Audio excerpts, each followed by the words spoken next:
কেমন আছেন সবাই? আসবে আবার ফিরে বাংলার ঘরে ঘরে ইসলামের বাণী নিয়ে আল আজহারি।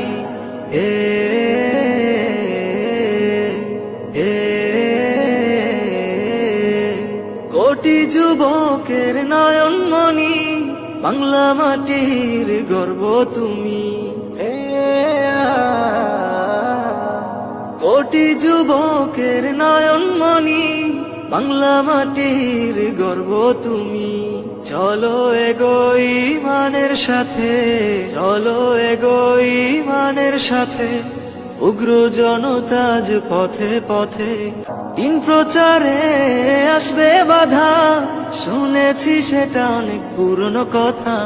মিলে গেল আজ যুগের সাথে, মিলে গেল আজ যুগের সাথে, উগ্র জনতাজ পথে পথে আসবে আবার ফিরে।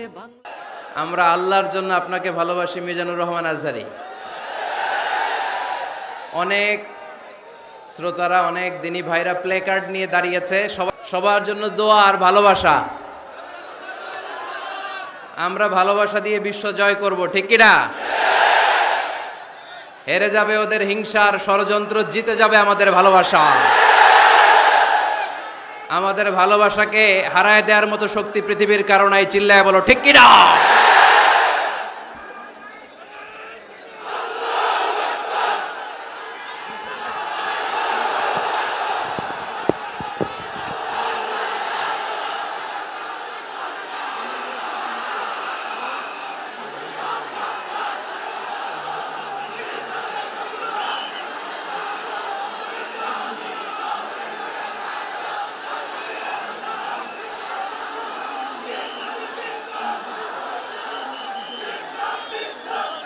মাশাআল্লাহ, মাশাআল্লাহ। যারা যারা না বুঝে কোরআনের প্রোগ্রাম বানচাল করতে চায়, তাদের এসে দেখা উচিত যে জনগণকে ভুলভাল বোঝানোর দিন শেষ। তাওহীদি জনতা এখন অনেক সচেতন। কোরআন প্রেমী তাওহীদি জনতা কোরআন আর সুন্নাহ এই দুইটাই বুঝে, এই দুইটা ছাড়া কিচ্ছু বোঝে না। এই জন্য কোরআন আছে যেখানে আমরা আছি, সুন্নাহ আছে যেখানে আমরা আছি, ইসলাম আছে যেখানে আমরা আছি। এই গণজোয়ার, এটা কোরআনের পক্ষের গণজোয়ার। এই গণজোয়ার, এটা ইসলামের পক্ষের গণজোয়ার, ঠিক কিনা? আজকে এই ময়দান থেকে বিরিয়ানির প্যাকেট দেয়া হবে? দুনিয়াবি কোনো স্বার্থ পাওয়া যাবে? একজনকে খুশি করতে এসেছি, চিল্লায় বলতে হবে তিনি কে। এজন্য গণজোয়ার আটকানো যায় না। আপনারা বানের পানি যখন ছুটতে শুরু করে দেখছেন আপনারা? ওইটারে আটকানো যায়? আটকাইতে গেলে পানি খালি বাড়তে থাকে, ফুলে ফেপে উপরে উঠতে থাকে। এক সময় যারা বাদ দিতে আসে এদেরকে সব ভেঙে মেসাকার করে দেয়। এজন্য যারা কোরআনের মাহফিলকে বানচাল করতে চায় এরা বোঝে নাই, না বুঝে এগুলো করেছে। আমরা তাদের জন্য দোয়া করি, কারণ আমাদের হৃদয়ে তাদের জন্য ভালোবাসা আছে না নাই? এই পবিত্র মঞ্চগুলো থেকে আমার নবীর শানের ব্যাপারে কথা হয়, এই পবিত্র মঞ্চগুলো থেকে ইসলামের পক্ষে কথা হয়। আমরা যেন সবসময় কোরআনের পক্ষে থাকতে পারি। আল্লাহ তুমি তৌফিক দাও। আজকের এই মাহফিলটাকে আল্লাহ তুমি আমাদের নাজাতের ওসিলা বানাও। আওয়াজ করে উত্তর দেন, সকল প্রশংসার মালিক কে? সকল ক্ষমতার উৎস কে? কেউ যেটা পারে না পারে কে? কেউ যেটা দেখে না দেখে কে? কেউ যেটা শোনে না শোনে কে? সে আল্লাহর জন্য আওয়াজ করে আমরা পড়বো আলহামদুলিল্লাহ। সবাই পড়েন, রব্বানা লাকাল হামদ হামদান কাসীরান طيبا مباركا فيه يا ربي لك الحمد كما ينبغي لجلال وجهك وعظيم سلطانك لك الحمد بالإيمان لك الحمد بالإسلام لك الحمد بالقرآن আমরা প্রশংসা করলাম কার? সব সময় প্রশংসা করব কার? আমরা যেন মনিবের, আমার রব্বে করিমের, আল্লাহ রব্বুল ইজ্জা ওয়াল জালালের প্রশংসা যেন বেশি বেশি করতে পারে। আল্লাহ তুমি তৌফিক দাও। আরো জোরে পড়েন আমিন। বাংলার 56,000 বর্গ মাইলের প্রতিটা ইঞ্চি মাটি কোরআনের ঘাঁটি হোক, আমরা চাই কি চাই না? আমরা এই বাংলাদেশে কোরআনের ঘাঁটি গড়তে চাই। আমরা ইসলামকে বিজয়ী শক্তি হিসেবে দেখতে চাই, ঠিক কিনা? আমার তৌহিদি জনতা আর আমার কলিজার টুকরা যুবক ভাইয়েরা, সব যুবক, বেশিরভাগ যুবক, মাশাআল্লাহ মাশাআল্লাহ মাশাআল্লাহ। আমাদের হাতে সময় খুব কম। সামনে আমি আওয়াজ শুনতে পাচ্ছি, আওয়াজ করা যাবে না। দেখেছি, সবাইকে দেখেছি, মাশাআল্লাহ। হ্যাঁ দেখলাম, হ্যাঁ শুরুতেই হাত নাড়িয়ে শুভেচ্ছা জানিয়েছি, বারবার করা যাবে না। দেখলাম সবাইকে, থামতে হবে এবার। আমি বলেছি একটা আওয়াজ হবে না।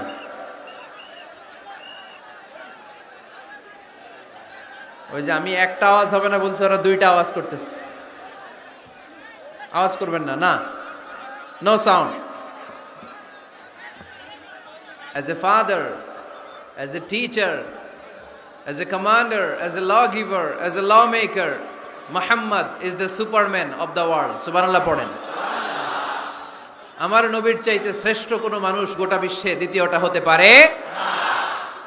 আমার নবীর চাইতে the most trust worthy personality, বিশ্বস্ত মানুষ এই পৃথিবীতে হতে পারে না। ব্যাপার কি? আওয়াজ আবার বাড়তেছে কেন? এদিকে মাইকম্যান কই? মাইকম্যান এদিকে আসো তো, মাইকম্যান এদিকে আসো, আমার কাছে আসো। ভাই আওয়াজ করবেন না, এই আওয়াজ থামাতে থামাতেই এশার আজান হয়ে যাবে। আমি চলে যাব, আলোচনা শেষ, আমি চলে যাব। উপরে উঠাও, একটু উপরে, এদিকে এদিকে। আমি একটা কথা শুরু করলে এখানে চিৎকার চেঁচামেচি, আমি থামাবো, আবার শুরু করলে এটা হয় না।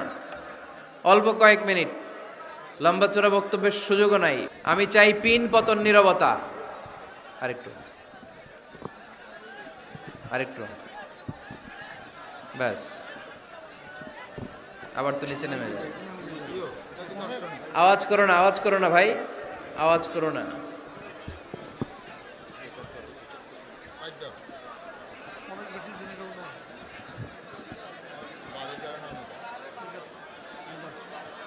থামতে হবে, থামতে হবে।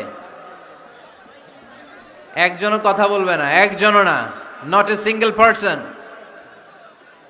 হ্যাঁ ঠিক আছে, আবার কথা বলে, এটা ঠিক হয়ে গেছে। হ্যাঁ ঠিক আছে। তাহলে আমরা আমাদেরকে যেইভাবে ডাকি, আল্লাহর হাবিব সাল্লাল্লাহু আলাইহি ওয়াসাল্লামকে ওইভাবে ডাকা যায়? এজন্য আল্লাহ বললেন, খবরদার, আমি আর আমার রাসূল যেটা দিয়েছি সেটাই ফাইনাল।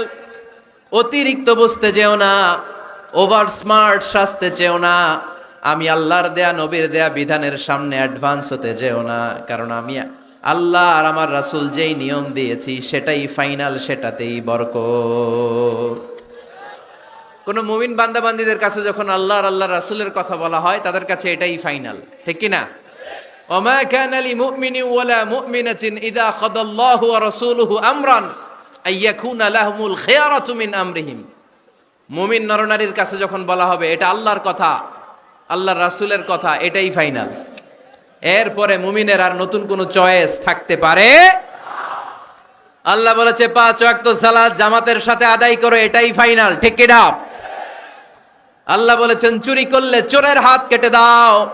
বিশ্বনবী জীবদ্দশায় চোরের হাত কেটে দেখিয়ে দিয়েছেন, চুরি করলে হাত কেটে দাও, এটাই ফাইনাল, ঠিক কি না?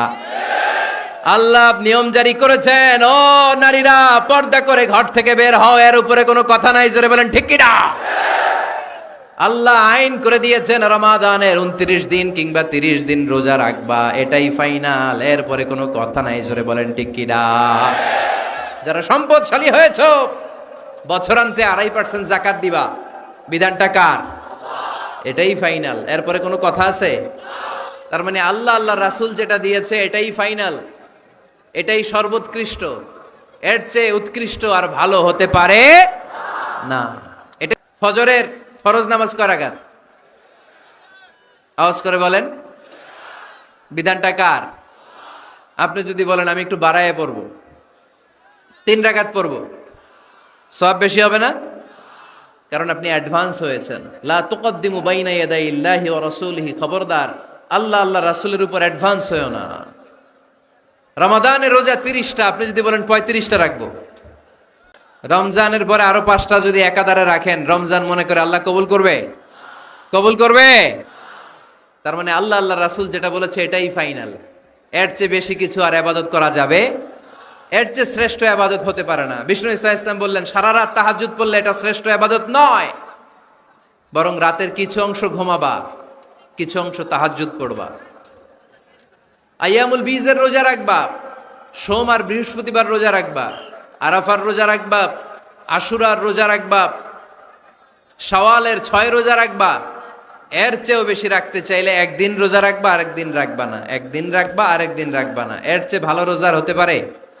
হতে পারে না। আল্লাহর হাবিব সাল্লাল্লাহু আলাইহি ওয়াসাল্লাম বললেন সেই শ্রেষ্ঠ যে স্ত্রীদের সাথেও মেলামেশা করে আবার ইবাদতও করে। ইসলামের মধ্যে ভারসাম্য আছে না নাই? তাহলে বোঝা গেল আল্লাহর হাবিব সাল্লাল্লাহু আলাইহি ওয়াসাল্লাম আল্লাহর সবচেয়ে কাছের, তিনি সবচেয়ে বড় মুত্তাকি। তো আমার নবীর চাইতে বড় মুত্তাকি হওয়া যাবে? আমার নবীর চাইতে বড় আল্লাহওয়ালা হওয়া যাবে? নামাজ কেমন করে পড়তে হয় এটা নবী শিখায় গিয়েছেন, এর চেয়ে বেশি কিছু করা যাবে? জিকির কেমন করে করতে হয় এটা বিশ্বনবী শিখিয়ে গিয়েছেন কি জান নাই? বিশ্বনবীর শিখানো পন্থার বাইরে নতুন পন্থায় জিকির করা যাবে? তাহলে আল্লাহ এবং আল্লাহ রাসূল যা শিখিয়েছে এটাই ফাইনাল। আল্লাহ আল্লাহ রাসূলের কথার উপরে আমরা দ্বিতীয় কোনো কথা বলতে চাই না। এটা হচ্ছে 1 নাম্বার গাইডলাইন। আল্লাহ ধমক দিয়ে বললেন খবরদার, ইয়া আইয়ুহাল্লাযীনা আমানু লা তারফা'উ আসওয়াতাকুম ফাওকা সাওতিন নাবী ওয়া লা তাজহারু লাহু বিল কওলি কাজহারি বা'দিকুম লিবা'দিন আন তাহবাতা আ'মালুকুম ওয়া আনতুম লা তাশউরুন। পড়েন সুবহানাল্লাহ। আল্লাহ বললেন খবরদার, আমার নবীর কণ্ঠের চাইতে যেন তোমাদের কণ্ঠ উঁচু হয়ে না যায়। আমার হাবিবের কণ্ঠের চাইতে তোমাদের কণ্ঠ যদি উঁচু হয়ে যায় বেয়াদবি হয়ে যাবে, ফলে তোমাদের সব নেক আমল বাতিল করে দিবে কে? এই আয়াত নাজিল হওয়ার পরে সাহাবারা কেউ বিশ্বনবীর সামনে এসে বড় গলায় কথা বলে না, আস্তে আস্তে বলে। কেমনে বলে? ওমরে ফারুক এই আয়াত শুনে এত ভয় পেলেন, তিনি বিশ্বনবীর কাছে কোনো কথা নিয়ে আসলে ফিস ফিস করে বলতেন, বিশ্বনবী শুনতে পেতেন না। বলতেন, এই ওমর কি বলছো, বুঝি নাই, জোরে বলো। ওমরে ফারুক সাউন্ড বাড়িয়ে জোরে বলতেন, বিশ্বনবী বলতেন, এই কি বলেছো, এদিকে আসো, জোরে বলো। আমি শুনতে পাচ্ছি না ওমর, আরো জোরে বলো। ওমরে ফারুক আবার একটু সাউন্ড বাড়িয়ে আবার বলতে আরম্ভ করতেন, বিশ্বনবী বলতেন, আমি শুনতে পাচ্ছি না, জোরে বলো। সুবহানাল্লাহ পড়েন। ভয়ে আন তাহবাতা আমালুকুম ওয়া আনতুম লা তাশউরুন, খবরদার, নবীর কণ্ঠের চাইতে যদি কণ্ঠ উঁচু হয়ে যায় সব নেক আমল বাতিল করে দিবে কে? আপনারা যারা হজ উমরা করেছেন, হজ আর উমরা করতে পেরেছেন কারা কারা দেখি? মাশাআল্লাহ। যারা করতে পারি নাই আমরা, আমাদেরকেও যেন আল্লাহ তাআলা তৌফিক দান করে, আমরা পড়ি আমিন। আমরা যেন কাবার চারপাশে তাওয়াফ করতে পারি, সাফা মারওয়ায় যেন সাই করতে পারি, আল্লাহর হাবিব সাল্লাল্লাহু আলাইহি ওয়াসাল্লামের কবরের সামনে দাঁড়িয়ে যেন আমরা সালাতু সালাম পাঠ করতে পারি।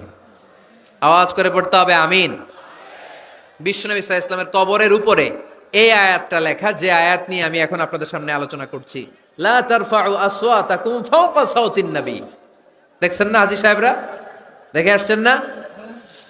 আপনি যখন মসজিদে নববীতে নামাজ পড়বেন, আল্লাহর হাবিব সাল্লাল্লাহু আলাইহি ওয়াসাল্লামের কবর জিয়ারতের জন্য যখন রওনা হবেন, সর্বপ্রথম বাম দিকে পড়বে রাউদাতুম মিন রিয়াদিল জান্নাহ। এই জায়গাটা হলো দুনিয়ার বুকে জান্নাতের বাগান সমূহ থেকে একটা বাগান। আপনি হাঁটতে থাকবেন, হাঁটতে হাঁটতে রাউদাতুম মিন রিয়াদিল জান্নাহ পার হওয়ার পরে বাম দিকে পড়বে বিশ্বনবীর কবর। বিশ্বনবীর কবরের সামনে দাঁড়িয়ে কোনো উম্মত সহ্য করতে পারে নাকি? ধৈর্য ধারণ করতে পারে নাকি? আজীবন যেই নবীর কথা শুনলাম, আজীবন যেই নবীর হাদিস চর্চা করলাম, আজীবন যেই নবীর ভালোবাসা হৃদয়ের মধ্যে ধারণ করলাম, ওই নবী নাকি এই জায়গায় শোয়া, ওই নবী নাকি এখানে শুয়ে আছে, এটা কল্পনা করলে কোনো উম্মাত ধৈর্য ধারণ করতে পারে? কলিজাটা ছিঁড়ে খান খান হয়ে যায়, চিৎকার দিয়ে নবীরে ডাক দিতে মনে চায়। কিন্তু আল্লাহ বলেছেন খবরদার, কবরের উপরে এই আয়াতটা লেখা, লা তারফাউ আসওয়াতাকুম ফাওকা সাউতিন নবী, খবরদার এটা নবীর দরবার, এখানে বড় গলায় চিৎকার চেঁচামেচি করে কোনো আওয়াজ করা যায় না। চিল্লায় বলেন ঠিক কি না? এজন্য আল্লাহ বললেন লা তারফাউ আসওয়াতাকুম ফাওকা সাউতিন নবী, খবরদার নবীর কণ্ঠের চাইতে যেন কণ্ঠ উঁচু হয়ে না যায়। এই আয়াতের হুকুম আল্লাহর হাবিব সাল্লাল্লাহু আলাইহি ওয়াসাল্লামের জীবদ্দশা অবস্থায় যেমন ছিল ঠিক এখনো এটারে বলবৎ রেখেছে কে? তাই ওইখানে আল্লাহর হাবিব সাল্লাল্লাহু আলাইহি ওয়াসাল্লামের কবরের সামনে বুক ফেটে কান্না আসে, আমার নবী, আমার পেয়ারা নবী এখানে, পেয়ারা রাসূল শুয়ে আছে, এটা জেনেও আমি চিৎকার দিতে পারি না, আমি হই হুল্লোড় করতে পারি না, আমি লাফাতে পারি না, আমি শুধু চোখের পানি ছেড়ে আমার নবীরে সালাম পাঠাতে পারি। ঠিক কিনা? এই আয়াতের হুকুম শুধু নবীর ক্ষেত্রেই প্রযোজ্য নয়, আব্বা আম্মার ক্ষেত্রেও প্রযোজ্য। আব্বা আম্মার সামনে দাঁড়িয়ে বড় গলায় কথা বলা যাবে? উস্তাদ আল আসাতেজা যারা আমাদেরকে শিখিয়েছেন তাদের সামনে বড় গলায় কথা বলা যাবে না। আধ্যাত্মিক গুরু, ইসলামী আন্দোলনের নেতা, ধর্মীয় নেতা, ওনাদের সামনেও চোখ রাঙিয়ে কথা বলা যাবে না। চিল্লায় বলেন ঠিক কি না? লা তারফাউ আসওয়াতাকুম ফাওকা সাউতিন নবী। আদব নাই সমাজে, আদব নাই, এজন্য এত মহা সমস্যা।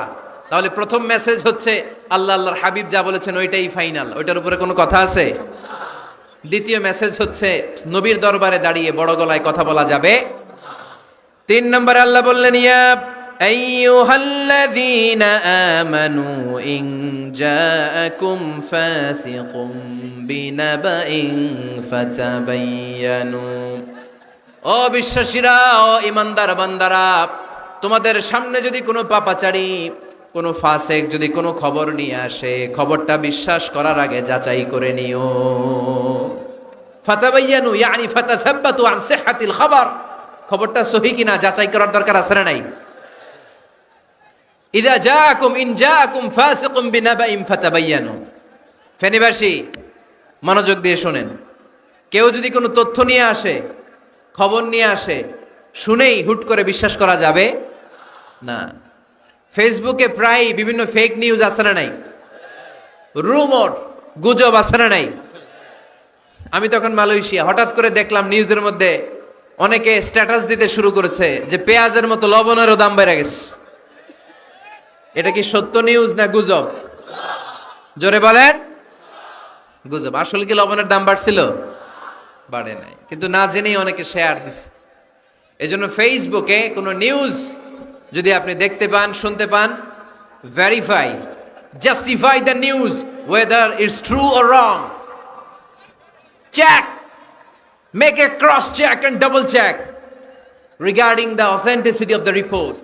এই রিপোর্টটা সঠিক কিনা ভেরিফাই করবেন আগে, তারপরে শেয়ার মারবেন। অনেকে আছে সিলে কান নিয়ে গেছে, শুই না সিলের পিছনে দৌড়। আগে কি সিলের পিছনে দৌড়াবেন নাকি কানে হাত দিবেন? নিউজ একটা দেখলেই শেয়ার দেয়া যাবে? কি করবেন? যাচাই করবেন। You have to cross check, you have to justify the news, you have to verify the news. আমরা প্রায় নিউজ একটা দেখলেই শেয়ার দেই। হয়তো একটা ভুল নিউজ আপনি শেয়ার দিয়েছেন, এই ভুল নিউজের কারণে পুরো সমাজের মধ্যে গোলমাল, এর দায়ভার আপনার কাঁধেই বর্তাবে। আওয়াজ করে বলেন ঠিক কিনা? এই ভুয়া নিউজগুলোতে আমাদের খুব আগ্রহ। ফেসবুক নিজের মন মতো ব্যবহার করা যাবে না। প্রায় ফেসবুকে অনেক রুমর পাবেন, গুজব, অনেক স্ক্যান্ডাল। অমুক নেতার গোপন ভিডিও ফাঁস। তো অমুক নেতার গোপন ভিডিও ফাঁস, তোর কি হয়েছে? তোর সমস্যা কি? ওইটা তোর শেয়ার দেয়া লাগবে কেন? চিল্লায় বলেন ঠিক কিনা? মানুষের দোষ আমরা গোপন করতে পারি না। মান সাতারা মুসলিমান সাতারাহুল্লাহু ফিদ দুনিয়া ওয়াল আখিরাহ। যে অন্যের দোষ দেখে গোপন রাখে, তার দোষগুলো গোপন রাখবে কে? ওমান কাশাফা মুসলিমান কাশাফাহুল্লাহু ফিদ দুনিয়া ওয়াল আখিরাহ। যে অন্যের গোপন বিষয় প্রকাশ করে দেয়, ওর গোমরও কিয়ামতের ময়দানে ফাঁস করে দিবে কে? আপনি 10 জনের সামনে অন্যের গোপন বিষয় ফাঁস করবেন, আল্লাহ লাখো মানুষের সামনে আপনার ল্যাংটা করে ছেড়ে দিবে, লক্ষ মানুষের সামনে আপনার গোমর ফাঁস করে দিবে। জন্য খবরদার, অন্যের পিছনে লেগে থাকেন না, অন্যের দোষ খুঁজেন না, দোষ খুঁজবেন নিজের। ইন জাআকুম ফাসিকুম বিনাবাইন ফাতাবায়ানু। মুমিন কোন তথ্য, কোন সংবাদ, কোন রিপোর্ট কিংবা নিউজ শুনলেই বিশ্বাস করে না। মুমিন আগে এটাকে যাচাই করে, বাছাই করে, জাস্টিফাই করে, ভেরিফাই করে, তারপরে সে বিশ্বাস করে, ঠিক কি না? আল্লাহর হাবিব সাল্লাল্লাহু আলাইহি ওয়াসাল্লাম বনুল মুস্তালিকের যুদ্ধে জয়লাভ করলেন। হারিস ইবনে মিরার বনুল মুস্তালিকের নেতা। শুনতেছেন আপনারা? কষ্ট হচ্ছে? আচ্ছা। হারিস ইবনে মিরার বললেন, ইয়া রাসূলুল্লাহ, আমরা ইসলাম ধর্ম গ্রহণ করলাম, কি কি নিয়ম মানতে হবে? আল্লাহর হাবিব সাল্লাল্লাহু আলাইহি ওয়াসাল্লাম বললেন, সালাত পড়বে, যাকাত দিবে। উনি বললেন, তাহলে যাকাত নেন। আল্লাহর হাবিব বললেন, না, এই তো মাত্র কালিমা পড়ে মুসলমান হলে, হালানিল হাউল, 1 বছর অতিক্রান্ত হওয়ার পরে যাকাত দিবে। আল্লাহর হাবিব সাল্লাল্লাহু আলাইহি ওয়াসাল্লাম মদিনায় ফিরে আসলেন। 1 বছর পর আল ওয়ালিদ ইবনে উকবা রাদিয়াল্লাহু তাআলা আনহুকে পাঠালেন, যাও বনুল মুস্তালিকের 1 বছর পূর্ণ হয়েছে, যাকাতের সম্পদ নিয়ে আস। এইদিকে হারিস ইবনে মিরার যাকাতের সম্পদ নিয়ে, সৈন্যবাহিনী নিয়ে, নবীর দূত আসবে যাকাত কালেকশনের জন্য, ওনার জন্য মেহমানদারিতে কোনো ঘাটতি না হয়, ওয়েল রিসিপশন দেওয়ার জন্য এলাকা থেকে বের হয়ে মরুভূমির সামনে দলবল নিয়ে দাঁড়িয়ে।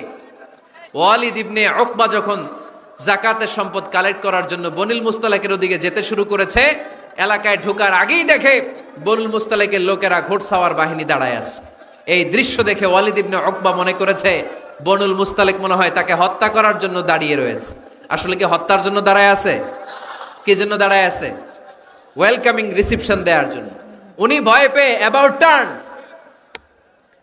তথ্য যাচাই না করে মনে করছে আমারে মারবে, ধরবে, about turn, return back to Medina. মদিনায় চলে গেলেন, যে বলে, ইয়া রাসূলুল্লাহ, বনুল মুস্তালিক যাকাত দেওয়া তো দূরের কথা, এগুলো তো সব কাফের হয়ে গেছে। ইয়া রাসূলুল্লাহ, ওরা তো মনে হয় কাফের হয়ে গিয়েছে, যাকাত প্রদান করা তো দূরের কথা, মারার জন্য সৈন্যবাহিনী নিয়ে অ্যাটাক করেছে। বিশ্বনবী রেগে গেলেন। খালিদ বিন ওয়ালিদের নেতৃত্বে 1000 সৈন্যবাহিনী পাঠিয়ে বললেন, যাও বনুল মুস্তালিক অ্যাটাক করো, বনুল মুস্তালিকে অভিযান চালাও। আল্লাহ বললেন, নবী অভিযান পরে চালান। ইন জাআকুম ফাসিকুম বিনাবাইন ফাতাবায়ানু। সুবহানাল্লাহ পড়েন। নবী হে, অভিযান পরে চালান। তথ্য যে নিয়ে আসছে ওয়ালিদ, এটা সত্য কিনা আগে যাচাই করেন। সে যে তথ্য আপনাকে সরবরাহ করেছে, এই তথ্য সঠিক নয়, সে ভুয়া তথ্য দিয়েছে, সে ভুল বুঝেছে, এখানে মিস আন্ডারস্ট্যান্ডিং হয়েছে। আপনি 1000 সৈন্যবাহিনী পাঠাবেন না। আপনার 1000 সৈন্যবাহিনী যে যদি বনুল মুস্তালিককে অ্যাটাক করে, তাহলে এই অ্যাটাকে কোনো ক্ষয়ক্ষতি হলে সবটার দায়ভার আপনার কাঁধেই বর্তাবে। চিল্লায় বলেন ঠিক কিনা? আমার নবীকে শিখানোর মাধ্যমে আল্লাহ তাআলা আমাদেরকে শিখা যাবে না। আগে যাচাই বাছাই করার দরকার আছে না নাই? আছে। আপনার বন্ধু এসে বলল, আরে দোস্ত তুমি এইখানে, ভাবিরে তো দেখলাম বাজারে আরেক লোকের সাথে ঘুরতেছ। আপনি রেগে মেগে আগুন, অফিস থেকে বাসায় যায় বউরে কিল, আইজো মায়ের কাইলো মায়ের, এরকম হতে পারে না? আপনার বন্ধু হয়তো আপনার ওয়াইফের মতো আরেকজন মহিলাকে দেখেছে, এটা হতে পারে কি পারে না? আপনার ওয়াইফকে জিজ্ঞেস করেন নাই, ক্রস চেক করেন নাই, না করে আপনি ঝগড়া মারামারি শুরু করে দিয়েছেন। এই ছোট্ট ঝগড়া থেকে বিচ্ছেদের দিকে, ডিভোর্সের দিকেও যেতে পারে। এরকম আছে না নাই? এরকম অনেক বুড়ি বুড়ি কেস আমাদের কাছে আছে। নিউজ যাচাই না করে, গুজব আর রুমর যাচাই না করে সিদ্ধান্ত নিয়েছে, পরে মাথার মধ্যে চাপড়ায়, নিজের কপালে নিজে চাপড়ায়। এরকম আছে না নাই? যে নিজে নিজের সমালোচনা করতে পারে, সেই সর্বাপেক্ষা বুদ্ধিমান। এজন্য খবরদার আমার কলিজার টুকরা যুবক ভাইয়েরা, কখনো কাউকে ব্যঙ্গ করে, বিদ্রূপ করে, ছোট করে কোনো মন্তব্য করা যাবে না। কখনো অন্যের দোষ খোঁজা যাবে না। দোষ আমরা খুঁজবো, নিজের দোষ, ঠিক কিনা? দোষ আমরা খুঁজবো, কার দোষ? চিল্লায় বলতে হবে, কার দোষ? নিজের দোষ খুঁজতে হবে। যারা নিচু মনের মানুষ, এরা মানুষের দোষ নিয়ে কথা বলে। Small people talk about people, average people talk about things and stories, And great people talk about ideas. যারা নিচু মনের মানুষ, এরা মানুষের দোষ নিয়ে কথা বলে। যারা মাঝারি ধরনের মানুষ, এরা এলাকার ঘটনা বিভিন্ন বিষয় নিয়ে কথা বলে। আর যারা বড় মনের মানুষ, এরা আইডিয়া নিয়ে কথা বলে। তারা তাদের আইডিয়াকে কাজে লাগিয়ে সমাজটারে পাল্টে দিতে চায়। যুগ জামানা পাল্টে দিতে চাই না অনেকজন, এক মানুষই আনতে পারে জাতির জাগরণ। এক মানুষই বিপদকালে বাঁচায় কাফেলায়, ক্ষুদ্র ডিঙ্গি বাঁচায় জাহাজ অসীম দরিয়ায়। এজন্য নিজেকে শুধরাতে হবে। ওয়ালা তালমিজু আনফুসাকুম, অন্যের দোষ খোঁজো না, নিজের দোষ খোঁজো। তাহলে ফেনীবাসীরা, এই হোক আমাদের স্লোগান, আমরা নিজেদের দোষ খুঁজবো বেশি, অন্য কারো দোষ কখনো খুঁজবো না। আপনি নিজে ঠিক হয়ে যান, দুনিয়া এমনি ঠিক হয়ে যাবে। নিজে ঠিক তো দুনিয়া ঠিক। নিজেকে শুধরান। অন্যের দোষ দেখে তো আমার লাভ নাই। ও কি করছে এটা ও জবাব দিবে, আমি কি করেছি আল্লাহর সুপ্রিম কোর্টের কাঠগড়ায় সেদিন আমাকে জবাব দিতে হবে। চিল্লায় বলো ঠিক কিনা? এজন্য অন্যের দোষ যেন আমরা না খুঁজি, নিজেকে যেন পরিবর্তন করি। পরিবর্তন করতে রাজি আছি তো সবাই? পরিবর্তনের অগ্রনায়ক হতে রাজি আছি তো সবাই? সিদ্ধান্ত নিতে হবে, শক্ত সিদ্ধান্ত। দাঁড়াতে হবে, সৈনিকের মতো দাঁড়াতে হবে, ঠিক কিনা? আধারে ভয় পেও না, আলো আছে আড়ালে, অন্ধকার পালিয়ে যাবে তুমি উঠে দাঁড়ালে। নিজেকে দাঁড়াতে হবে, নিজের সাথে নিজের শক্ত বোঝাপড়া করতে হবে। অন্যের দোষ খোঁজার সময় আমাদের নাই। চিল্লায় বলো ঠিক কিনা? দোষ খোঁজা যাবে না, নিজের দোষ নিজের আমরা খুঁজবো। বসেন বসেন। কে ঢুকছে এখানে? হ্যাঁ, কারেন্টে শক করছে। সাপ, সাপ আওয়াজ শুনতে আসে।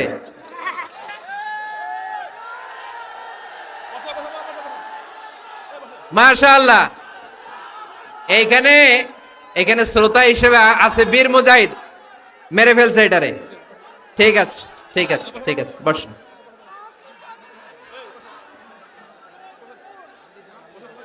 এখনো কথা বাকি, বসেন।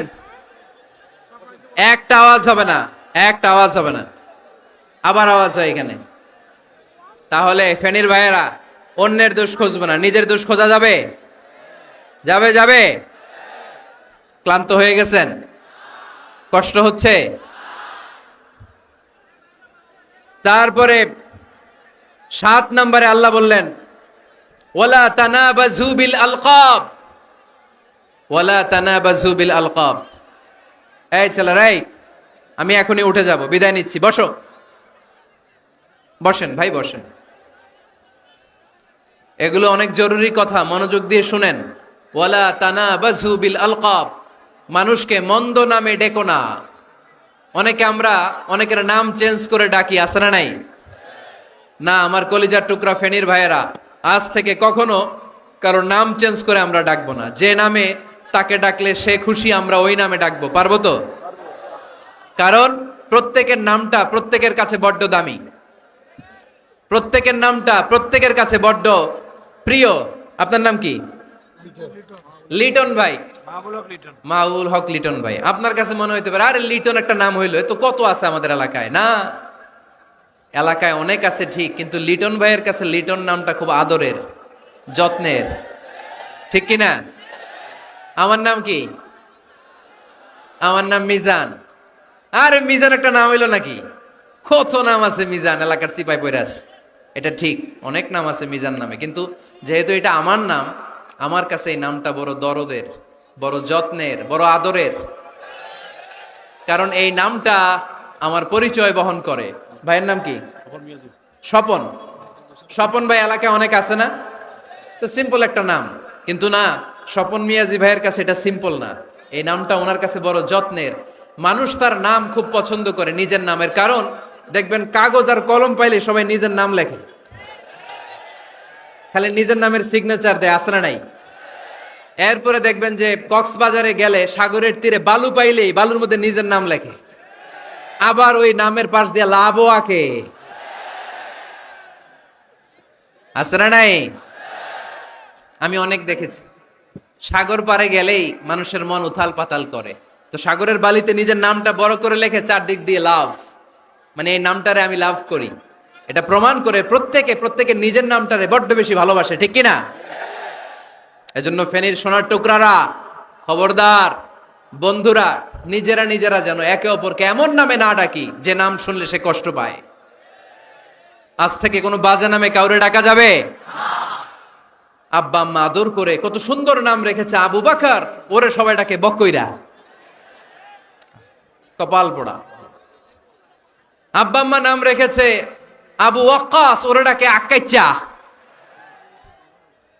কত সুন্দর নাম আমার আল্লাহর নামের সাথে মিলিয়ে আব্দুল কুদ্দুস নাম রেখেছে, ওরে ডাকে কুদ্দুচ্চা। আছে না নাই? কবিরা গুনাহ করেছেন আপনি, কবিরা গুনাহ। It's not a simple deal, এটা সাধারণ কোনো ব্যাপার না, এগুলো সবগুলা কবিরা গুনাহ। কোনোদিন কাউকে ঠাট্টা বিদ্রুপ করে কিছু বলবো না, কখনো অন্যের দোষ খুঁজবো না, কারো নাম বিকৃত করে কোনোদিন কারো মনে কষ্ট দিব না, ঠিক কি না? এরপরে 8 নম্বরে আল্লাহ বললেন, ইয়া আইয়ুহাল্লাযীনা আমানু ইজতানিবু কাসীরাম মিনায-যন্নি ইন্না বা'দায-যন্নি ইসম। অবিশ্বাসীরা খবরদার, অনুমান আন্দাজ নির্ভর কোনো কথা বলবে না, যেটা বলবে নিশ্চিত হয়ে বলবে। কার কথা? অনুমান নির্ভর কোনো কথা, আন্দাজ নির্ভর কোনো কথা কোনো মুমিন বলতে পারে? আমার কথা বোঝা যায়? হ্যাঁ ফেনীবাসী, কথা বোঝা যায়? ফেনী না হেনি? হ্যাঁ আর বাড়ি হেনি, আইসাই রেণী। আপনারা কি ডাকেন, ফেনী না হেনি? ফেনী। মাশাআল্লাহ মাশাআল্লাহ, খুব সচেতন ফেনীবাসী। দেখছেন আপনাদের জেলা নিয়ে কিছু বললে খারাপ লাগে না? লাগে। তো নোয়াখালী করে গালি দিয়েন না, চিটাঙ্গারে গালি দিয়েন না, কুমিল্লাবাসীদেরকে গালি দিয়েন না। আমার 64 জেলায় সুজলা সুফলা শস্য শ্যামলা, ঠিক কিনা? 64 জেলা নিয়ে আমার এই বাংলাদেশ। প্রত্যেক জেলায় আমাদের সৌন্দর্য আছে না নাই? এক এক জেলার ভাষার সাথে আরেক জেলার ভাষার কোনো মিল। সিলেটে ছিল আমার গতকাল মাহফিল, তা আমি জিজ্ঞেস করছি, ভাই সাহেব খিতা খররা, আপনারা বালা আসুননি? তো মহা খুশি, কারণ ওদের ভাষায় কথা বলেছি, ওরা ওদের ভাষাটারে বড্ড ভালোবাসে। আমরা প্রত্যেকে আমাদের প্রত্যেকের জেলাটারে বড্ড পছন্দ করি, ঠিক কিনা? এই যে তানিবু কাসীরাম মিনায-যন, আন্দাজ অনুমান নির্ভর কথা মুমিন কখনো বলতে পারে? এজন্য আল্লাহর হাবিব বললেন, ইয়াকুম ওয়ায-যন ফাইন্নায-যন্না কাযাবুল হাদিস। খবরদার, তোমাদের উচিত আন্দাজ অনুমান নির্ভর কথা থেকে বেঁচে থাকা, কেননা অনুমান করে কথা বললে পাপ হয়। অনুমান করে কথা বললে কি হয়? আজকে থেকে আমার ফেনীর সোনার টুকরারা, অনুমান করে আন্দাজে কোনো কথা বলবো আমরা? বলবো না। ধারণা করে কিছু বলবো না, আর ধারণা করলেও ভালো ধারণা করব। কি ধারণা? রাস্তা দুইটা, একটা পজিটিভ আর একটা নেগেটিভ। মুমিন পজিটিভ ধারণা করে, মুমিন কখনো নেগেটিভ ধারণা করে না। তাহলে কোন দিকে যাব, পজিটিভ না নেগেটিভ? আওয়াজ করে, পজিটিভ না নেগেটিভ? যারা মুনাফিক এরা ইয়াত্তাবিউনা ইল্লা যন ওয়া ইন্না যন্না লা ইউগনি মিনাল হাক্কি শাইআ। যারা মুনাফিক এরা আন্দাজ অনুমান নির্ভর মানুষের ব্যাপারে কথা বলে, আর আন্দাজ অনুমান কখনো সত্যের বিকল্প হতে পারে না। আন্দাজ অনুমান কখনো সত্যের বিকল্প হতে পারে? এজন্য দৃষ্টিভঙ্গি বদলান, জীবনকে বদলায় দিবে কে? আমরা কখনো কোনো নেগেটিভ কথা বলবো না, অলওয়েজ পজিটিভ। অলওয়েজ কি? এই যে আমার হাতে কি দেখা যায়? পানির বোতল, তাই না? এখানে অর্ধেক পানি ভরাস। কাউকে যদি প্রশ্ন করি, ভাই কি দেখতে পাচ্ছেন, একদল বলবে এখানে অর্ধেক বোতল খালি দেখা যায়। উত্তরটা সঠিক, আসলে বোতলের অর্ধেক খালি। আবার এদিকে আরেকজনকে বললাম, ভাই এখানে কি দেখা যায়, বলবে হুজুর বোতলের অর্ধেক পানি ভরা। এটাও সঠিক উত্তর। প্রথমটা ছিল নেগেটিভ উত্তর, দ্বিতীয়টা পজিটিভ উত্তর, ঠিক কিনা? যারা সবসময় নেগেটিভ চিন্তা করে এরা খালি জায়গাটা দেখছে যে পানি নাই, আর যারা সবসময় পজিটিভ চিন্তা করে এরা পানি যে ভর্তি অর্ধেক ওইটা দেখছে। আমরা নেগেটিভের দিকে যাব না, মুসলমান থাকবে সব সময় always positive. Come back positive, not go back negative. চিল্লায় বলতে হবে, ঠিক কিনা? কখনো আন্দাজ অনুমান নির্ভর আমরা কিছু বলবো না। 9 নাম্বার, একেবারে শেষের দিকে চলে আসছে। 9 নাম্বার আল্লাহ বললেন, খবরদার, ওয়ালা তাজাসসু, গোয়েন্দাগিরি করো না। গোয়েন্দাগিরি করা হারাম। গভর্নমেন্ট যে গোয়েন্দা বিভাগ রেখেছে এটা না, এটা দেশের আইন শৃঙ্খলা বজায় রাখার জন্য এটা জরুরি। আল্লাহর হাবিব সাল্লাল্লাহু আলাইহি ওয়াসাল্লামেরও নিজস্ব গোয়েন্দা ছিল, কিন্তু আমরা যে নিজেরা গোয়েন্দাগিরি করি এটারে হারাম ঘোষণা করেছে কে? অনেকে আছে দেখবেন জানলা একটা খোলা থাকলে উকি মারে। আলহামদুলিল্লাহ ফেনীতে এগুলা নাই।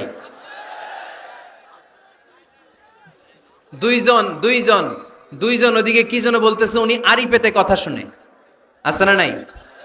ছিদ্র একটা থাকলে উকি মারে, আছে না নাই? খবরদার, ওয়ালা তাজাসসু, গোয়েন্দাগিরি করো না।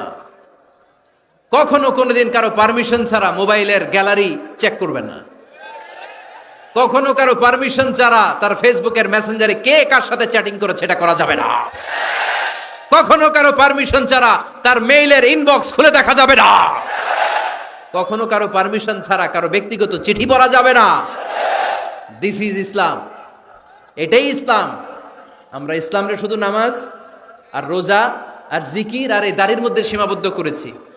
প্রত্যেকের একটা প্রাইভেসি আছে না নাই? Everyone has privacy and no one should interfere in his privacy or in her privacy. প্রত্যেকের একটা প্রাইভেসি আছে না নাই?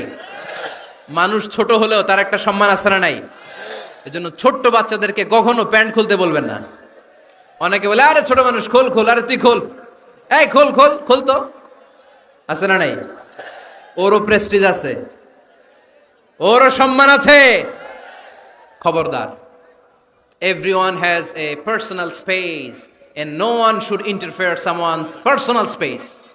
কারো পার্সোনাল স্পেসে যেন আমরা নাক না গলাই। অনেকের বদ স্বভাব ফ্যামিলি ম্যাটার নিয়ে, প্রাইভেট ম্যাটার নিয়ে কথা বলে। ভাই, কি চাকরি করেন? সরকারি না বেসরকারি? সরকারি। বেতন কত? উনার বেতন কত? এটা দিয়ে আপনার কি লাভ? ঠিক কি না? মানুষ একটা দেখলে, ভাই বয়স কত, ভাই বেতন কত? ফার্স্ট ইমপ্রেশনে, ফার্স্ট যখন আপনি কারোর সাথে দেখা করবেন, বেতন কত, বয়স কত, এগুলো জিজ্ঞেস করা যাবে? কেউ যখন কারো ঘনিষ্ঠ হয়, বন্ধুতে রূপান্তরিত হয়, তখন এই কথাগুলো। কিন্তু শুরুতেই প্রাইভেট ম্যাটার নিয়ে, পার্সোনাল ম্যাটার নিয়ে খোঁচাখুচি করা যাবে। ওয়ালা তাজাসসু, গোয়েন্দাগিরি করো না। গোয়েন্দাগিরি করাকে হারাম ঘোষণা করেছে কে? শেষ কথা বলি, 10 নম্বরে আল্লাহ বললেন, 10 নম্বরে রব্বুল আলামিন বললেন, ওয়ালা ইয়াগতাব বা'দুকুম বা'দা আইয়ুহিব্বু আহাদুকুম আন ইয়াকুলা লাহমা আখিহি মাইতান ফাকারিহতুমু। খবরদার, কেউ কারো গীবত করো না। কি করো না? গীবত করো না। এই উঠতেছে কে? বসেন, এখনই কথা শেষ হবে, একসাথে উঠবো। বসেন, আমার দিকে তাকান, আওয়াজ বন্ধ করুন। একে অপরের গীবত করো না। ব্যাকবাইটিং, চুগলখড়ি, আলহামদুলিল্লাহ ফেনীতে এগুলা নাই। আহা, চায়ের দোকানে বসে এর কথা ওর কানে, ওর কথা ওর কানে বইলা সমাজ একটা গিরিঙ্গি লাগায়, আছে না নাই? আল্লাহর হাবিব বললেন, আতাদরুনা মাল গীবা, গীবত কারে বলে জানো নাকি? সাহাবীরা বললেন, আল্লাহু ওয়া রাসূলুহু আ'লামু, আল্লাহ আল্লাহর রাসূল ভালো জানেন। বিশ্বনবী বললেন, যিকরুকা আখাকা বিমা ইয়াকরাহু, তোমার কোনো ভাইয়ের অনুপস্থিতিতে তার ব্যাপারে এমন কোনো কথা বলা যেই কথা শুনলে সে মনে কষ্ট পাবে। গীবত কারে বলে বুঝছেন? আপনার ভাইয়ের অনুপস্থিতিতে আপনার ভাইয়ের ব্যাপারে এমন কোনো কথা বললেন যেটা শুনলে সে মনে কষ্ট পাবে। এক সাহাবী বললেন, আফারাইতা ইন কানা ফি আখি মা আকুল, নবী, আমি আমার ভাইয়ের ব্যাপারে যেটা বলছি এটা যদি সত্যিই হয়, তার মধ্যে যদি আসলেই এই সমস্যা থাকে, তাইলে? আল্লাহর হাবিব বললেন, আরে তাইলেই তো গীবত। আর যদি তোমার ভাইয়ের মধ্যে এই দোষ না থাকে, বানায় বলো, তাহলে এটা গীবত না, গীবতের চেয়ে ভয়ঙ্কর। ফাকাদ বাহাত্তাহু, এটার নাম বহতান আর মিথ্যা অপবাদ। চিল্লায় বলেন ঠিক কি না? কোন মুমিন গীবত করতে পারে? গীবত করার মৃত ভাইয়ের পচা গোশত খাওয়ার সমান। কোন মুমিন কখনো গীবত করতে পারে? এখন হালাল পন্থায় গীবত চলে আমাদের দেশে। কিভাবে জানেন? কথা শুরু করে এইভাবে, কথা বললে তো গীবত হয়ে যায়, বললে তো গীবত হয়ে যায়, তারপরেও বলি একটু, আছে না নাই? হালাল পন্থায় গীবত। কি কমু ভাইজান, বললে তো গীবত হয়ে যায়। হালাল করতেছে এটা, হালাল হালাল হালাল না, বললে যদি গীবত হয়ে যায় তো বলবেন কেন? থামেন। কোন মুমিন কখনো গীবত করতে পারে? মেরাজের রাতে আল্লাহর হাবিব সাল্লাল্লাহু আলাইহি ওয়াসাল্লাম দেখলেন কিছু লোক লাহুম আযফারুন মিন নুহাস, তামার আগুন দিয়ে নখ বানানো, নখর ধারালো, ইয়াখদাশুনা বিহি উজুহাহুম ওয়া সুদুরাহুম, তারা তাদের নখ দিয়ে জাহান্নামে নিজের গালের গোশতগুলো, বুকের গোশতগুলো ছিঁড়ে ছিঁড়ে খাচ্ছে, আর তাদের ব্যথা যন্ত্রণা দেখে পুরো জাহান্নামের অন্য লোকরা থারথার করে কাঁপছে। আল্লাহর হাবিব বললেন, ইয়া জিবরিল মান হুম মান হাউলা, এরা কারা? সাইয়েদনা জিবরিল বললেন, হুম আহলুল গীবাতি মিন উম্মাতিক, এরা আপনার উম্মতের মধ্যে চায়ের দোকানে বসে বসে যারা গীবত করেছিল তারা।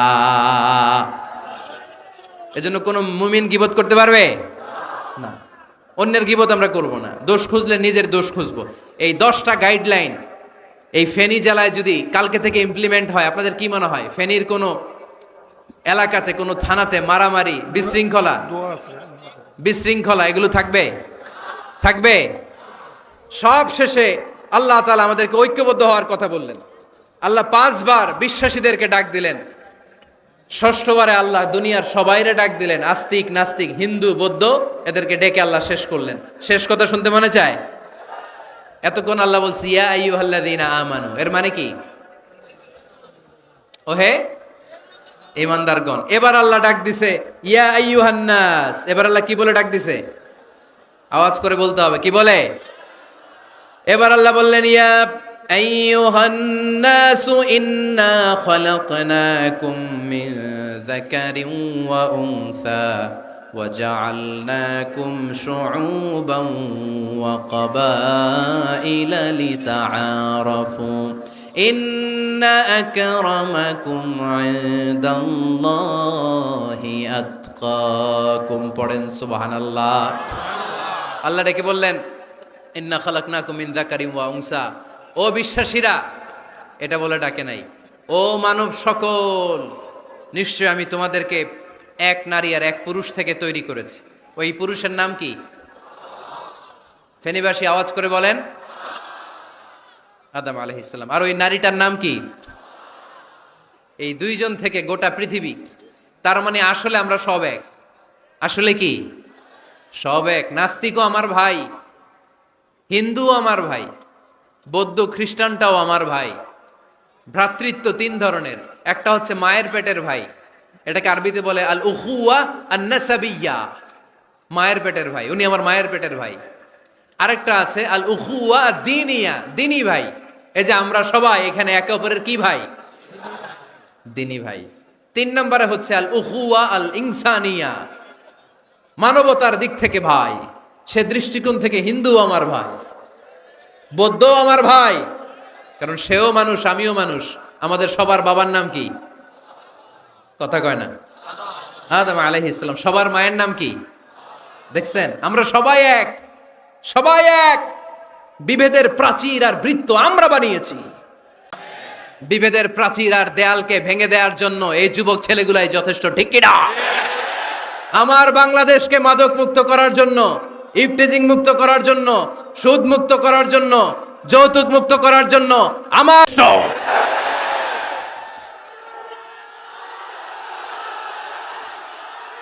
অনেক নারী আছে পিছনে, হাজার হাজার নারী, একজন হিন্দু মুসলমানের বড় অনেক নারী আছে, হাজার হাজার পিছনে, পুরো ছেলে যারা সবাই আছে।